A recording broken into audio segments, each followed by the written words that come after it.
यवतमाळ जिल्ह्यातल्या पारडी गावी बाबाराव पाटलांची 9 एकर कोरडवाहू शेती आहे। या शेतीतून पारंपरिक पीक घेऊन फारसा नफा मिळत नव्हता। ही गोष्ट लक्षात घेऊन यंदा बाबारावांनी 2.5 एकरात कापूस निघाल्यानंतर कलिंगडाची लागवड केली। यापासून त्यांना अवघ्या 2.5 ते 3 महिन्यात अंदाजे 2.25 लाख रुपयांचा नफा अपेक्षित आहे। आज आपण त्यांची यशोगाथा जाणून घेण्यासाठी यवतमाळ जिल्ह्यातल्या पारडी गावी जाणार आहोत।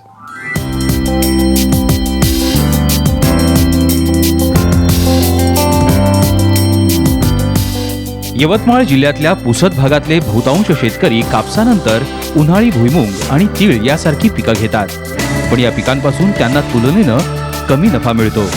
अशा वेळी काही शेतकऱ्यांनी कमी काळात चांगला आर्थिक नफा मिळवून देणारं पीक म्हणून कलिंगडाची निवड केली आहे। यामध्ये पारडी गावचे बाबाराव पाटील हे देखील आहेत। गतवर्षी त्यांच्याच गावातल्या हैदर नावाच्या शेतकऱ्यानं हा प्रयोग यशस्वी करून दाखवला होता। त्यांचं अनुकरण बाबारावांनी केलं। आपल्याकडील 9 एकर क्षेत्रापैकी 2.5 एकरात यंदा त्यांनी कापूस निघाल्यानंतर कलिंगडाची लागवड केली आहे। माझ्या इकडे 9 एकर शेती आहे।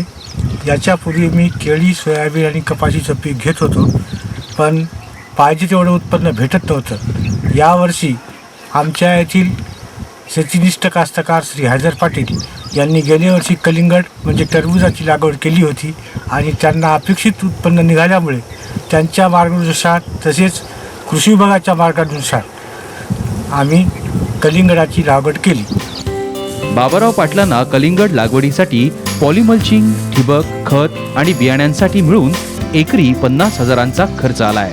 कापूस निघाल्यानंतर त्यांनी एकरी 10 ट्रॉली शेणखत टाकलं। त्यानंतर 15 मार्च रोजी सरी वरंबा पद्धतीनं 7 फूट बाय 1.5 फुटांवर कलिंगडाची लागवड केली।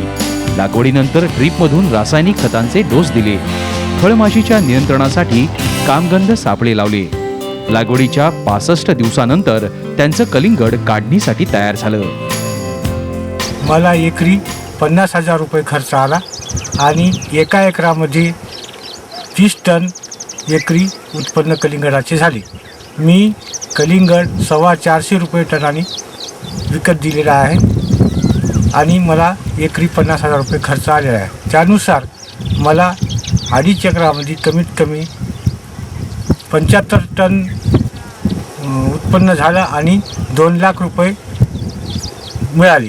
आणि हे 70 दिवसाचं पीक असल्यामुळे इतक्या लवकर दुसऱ्या कोणत्याही पिकामध्ये एवढा फायदा उरत नाही, त्यामुळे मी कलिंगडाची लागवड केली।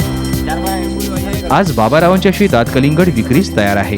काही प्रमाणात त्याची विक्री सुद्धा सुरू झाली आहे। 2.5 एकरात त्यांना अंदाजे 70 टन कलिंगडाचं उत्पादन अपेक्षित आहे। या कलिंगडाची विक्री 4 ते 4.5 रुपये किलोच्या दरानं सुरू आहे। यापासून त्यांना अंदाजे 3 लाख रुपयांचं उत्पन्न अपेक्षित आहे। तर यासाठी आलेला 1.25 लाखांचा खर्च वगळता त्यांना किमान 2.25 लाखांचा नफा अपेक्षित आहे। शेतामध्ये कलांगड लावलं, ज्याचं कलांगडाचं उत्पन्न फार चांगलं झालेलं आहे। त्याकरता ते पाहून आम्ही सगळे कास्तकार लावण्यात काय हरकत नाही आणि 75 दिवसामध्ये बाबाराव पाटलांना कमी पाण्यामध्ये चांगलं उत्पन्न मिळालं, याच्या शेतात आम्ही पाहणी करत आहोत। पांढऱ्या सोन्याचा आगार असलेल्या यवतमाळ जिल्ह्यातील अनेक शेतकरी आता इतर बागायती पिकांकडे वळू लागले। इथं हंगामी कलिंगड लागवडीत हळूहळू वाढ होते। पॉलिमल्चिंग जनरली शेतकरी याच्या अगोदर वापरत नव्हते, त्यावेळेस त्यांना उत्पन्नही फार काही जास्त मिळत होतं। साधारणपणे एकरी 15 ते 20 क्विंटल टनापर्यंत मिळायचं। आणि यावेळी शेतकरी पॉलिमल्चिंग वापरायला लागले, ते उत्पन्न जवळपास डबल, ते जवळपास 30 ते 35 टनापर्यंत ते एकरी उत्पन्न घेत आहेत। आणि याच्यामध्ये महत्त्वाचा उपयोग म्हणजे याच्यात पाण्याची बचत झालेली आहे, तणसुद्धा नियंत्रणाखाली आलेला आहे। आणि जे काय आपण खत देतोय ते पूर्णपणे खत हे ठिबकद्वारे दिल्यामुळं खताचाही सुद्धा 100% या पिकाला उपयोग झालेला आहे। आणि ह्या दोन्ही गोष्टीचा फायदा झाल्यामुळं शेतकऱ्याला जवळपास उत्पन्न डबलपेक्षाही जास्त चांगलं झालेलं आहे। आणि या ठिकाणी फळाची जी प्रत आहे, क्वालिटी जी आहे ती एकदम चांगल्या प्रकारची आल्यामुळं या पुसद तालुक्यातल्या काही शेतकऱ्यांनी हे जे काही टरबूज उत्पादन केलं ते दुसऱ्या देशात सुद्धा पाठवण्यामध्ये यशस्वी झालेले आहेत। यावरून निश्चितपणे हा शेतकऱ्यांना एक प्रकारचं वरदान हे राष्ट्रीय फलोत्पादन अभियान व महाराष्ट्र जल सुधार कार्यक्रम या दोन्ही योजनेतून शेतकऱ्यांना एक प्रकारचं चांगली दिशा दाखवण्याचं काम कृषी विभागामार्फत केलं जात आहे। पॉलिमल्चिंग आणि ठिबकचा वापर केल्यानं कमी काळात कलिंगडाचं भरघोस उत्पादन घेता येतंय। यामुळे शेतीपासून भरपूर नफा देखील मिळतोय। या भागातील शेतकरी एक कष्टाळू व मेहनत करणारे असल्यामुळे बरेचशा शेतकऱ्यांनी त्या योजनेचा लाभ घेऊन आपल्या उत्पादनात भर पाडलेली आहे। आणि यावर्षी कलिंगडाचे उत्पादन तालुक्यामध्ये बहुतांश पारडी गावामध्ये 15 ते 20 शेतकऱ्यांनी आणि जवळपासचे बरेचसे शेतकरी मल्चिंगचा फायदा घेतलेला आहे. पारडीतल्या शेतकऱ्यांचा आधुनिक शेतीकडचा कल वाढलाय. त्यामुळे कमी काळात जादा नफा देणाऱ्या पिकांची लागवड इथले शेतकरी करू लागलेत. बाबाराव पाटलांनी देखील त्याचंच अनुकरण केलंय. त्याचा चांगला फायदा त्यांना झाल्याचं दिसतंय. गजानन भोयर, साम टीव्ही, वाशिम.